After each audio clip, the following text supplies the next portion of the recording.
ইতালির নাগরিক তাবেলা সিজার হত্যা মামলায় ৩ জনের যাবজ্জীবন কারাদণ্ড ও ৪ জনকে খালাস দিয়েছে আদালত। দুপুরে ঢাকার তৃতীয় অতিরিক্ত মহানগর দায়রা জজ শেখ সামিদুল ইসলামের আদালত এই রায় দেন।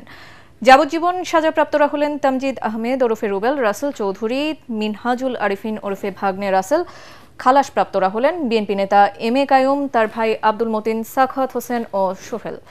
চার্জশিটভুক্ত আসামি কাইয়ুম ও সোহেল মামলার বিচার চলাকালে পলাতক ছিলেন। মতিন জামিনে এবং বাকি 4 আসামি কারাগারে ছিলেন। আজ রায় ঘোষণার সময় তাদের আদালতে হাজির করা হয়। 2015 সালে 28 সেপ্টেম্বর গুলশানের দুর্বৃত্তদের গুলিতে নিহত হন ইতালির নাগরিক তাবেলা সিজার। এই মামলায় আমরা এই যে 3 জনকে যে যাবজ্জীবন এবং অর্থদণ্ড দিয়েছে সেজন্য আমরা আসামি পক্ষে খুবই অসন্তুষ্ট যে এই 3 জনকেও বেকসুর খালাস দেওয়া উচিত ছিল আদালতের, কিন্তু আদালত খালাস কি কারণে দেয় নাই তার পূর্ণাঙ্গ রায়ে ব্যাখ্যা পাবো। জুলাই আন্দোলনে রাজধানীর চানখারপুলে গুলি করে 6 জনকে হত্যার ঘটনায় মানবতাবিরোধী অপরাধের মামলায় সাবেক ডিএমপি কমিশনার হাবিবুর রহমান সহ 8 আসামির বিষয়ে অভিযোগ গঠনের শুনানি শেষ হয়েছে। বিচারপতি গোলাম মর্তুজা মজুমদারের নেতৃত্বে 3 সদস্যের ট্রাইব্যুনাল এক অভিযোগ গঠনের আদেশের জন্য আগামী 14 জুলাই দিন ঠিক করেন। এদিন এ মামলায় আটক 4 আসামিকে ট্রাইব্যুনালে হাজির করা হয়। এই মামলার পলাতক 4 আসামিকে ট্রাইব্যুনালে হাজির হতে গত 3রা জুন পত্রিকায় বিজ্ঞপ্তি প্রকাশের নির্দেশ দেওয়া হয়। জুলাই আন্দোলনে মানবতাবিরোধী অপরাধের প্রথম এই মামলায় আনুষ্ঠানিক অভিযোগ গত 25 মে আমলে নেন ট্রাইব্যুনাল।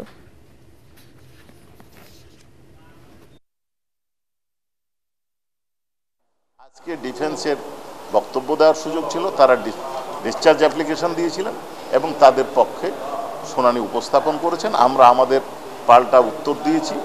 অনারেবল ট্রাইব্যুনাল সব পক্ষকে শুনেছেন এবং চার্জ ফ্রেম হবে বা হবে না এই বিষয়ে আদেশ দানের জন্য আগামী 14 জুলাই দিন ধার্য করেছেন।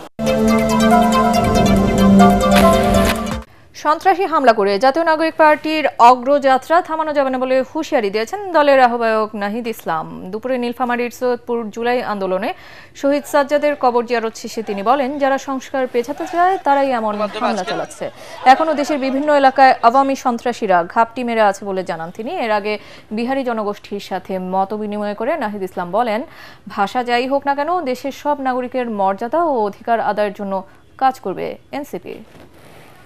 বাংলাদেশ রাষ্ট্রের যে সুযোগ সুবিধা এটা সুষম বন্টন করতে হবে, সমতা লাগবে এবং এর নামই হচ্ছে বৈষম্য বিরোধী আন্দোলন।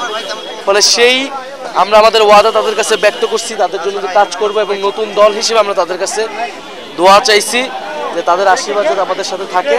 এইভাবে বাংলাদেশের যে প্রান্তিক জনগোষ্ঠী যারা রয়েছে, যারা নির্যাতনের শিকার বা যারা সুযোগ সুবিধা পায় না, কেন্দ্রের যে সুযোগ সুবিধা আমরা তাদের সাথে থাকতে চাই ও তাদের জন্যই রাজনীতি করতে চাই। ফলে ককটেল হোক বুলেট হোক সবকিছুকেই নস্যাৎ করে আমরা এগিয়ে যাব।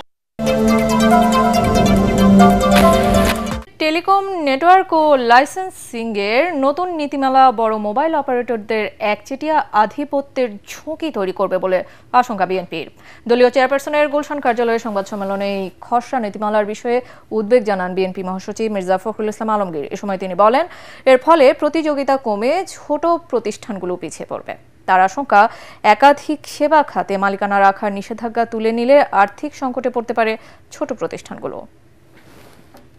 একাধিক সেবা খাতে মালিকানা রাখার নিষেধাজ্ঞা তুলে নিলে বড় মোবাইল অপারেটররা একাধিক খাতে একচেটিয়া নিয়ন্ত্রণ প্রতিষ্ঠা করতে পারবে। এই মূল গুরুত্বপূর্ণ নীতি বাস্তবায়নের আগে তারা যেন পূর্ণাঙ্গ আর্থিক ও সামাজিক প্রভাব বিশ্লেষণ অংশগ্রহণমূলক আলোচনা করার পর নীতিমালা চূড়ান্ত করেন। সামনে জাতীয় নির্বাচনকে সামনে রেখে বিবেচনায় রেখে এই ধরনের একটি জাতীয় গুরুত্বপূর্ণ নীতিমালা এ সময়ে একতরফাভাবে প্রণয়ন করা সমীচীন হবে না বলে বিএনপি বিশ্বাস করে।